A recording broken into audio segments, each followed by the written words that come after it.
ব্যক্তি না, তার সাথে আমার শত্রু নেই, কোনো শত্রু নেই, কিন্তু তাকেই যদি হত্যা করা হয় তাহলে কোনো কেউ তো নিরাপদ নয়। আর একজন সে বলবে না, সে বলবে আমি যদি হাদির মতো লোক, নিরাপত্তা ব্যক্তি যদি নিরাপদ না থাকে, তাহলে আমি সাধারণ মানুষ তো নিরাপদ না, সাধারণ মানুষ কথা বলতে পারবে না, আগের মতো হয়ে যাবে। তাহলে কারা এটা জিম্মি করে রাখছে? এবং আমাদের যে প্রশাসনের যে অন্যতম গোয়েন্দা সংস্থা ডিজিএফআই, এনএসআই, তারা কি করছে? আসলে তাদের ভূমিকা কি তারা কি জানে না?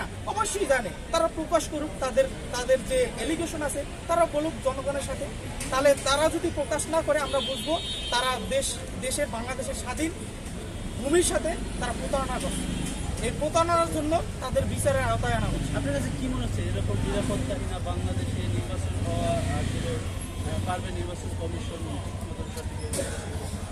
আইনের যে সংস্কার হওয়ার কথা ছিল সে সংস্কার কি আদৌ হয়েছে? আইন উপদেষ্টার কাছে আমার প্রশ্ন যে আপনি যে আইনের কি সংস্কার করেছেন এবং প্রশাসনে যে সংস্কার করার কথা ছিল আপনারা কতদূর করতে পারছেন? যদি আইন এবং প্রশাসন দুটা যদি শক্তিশালী কাঠামো থাকে তাহলে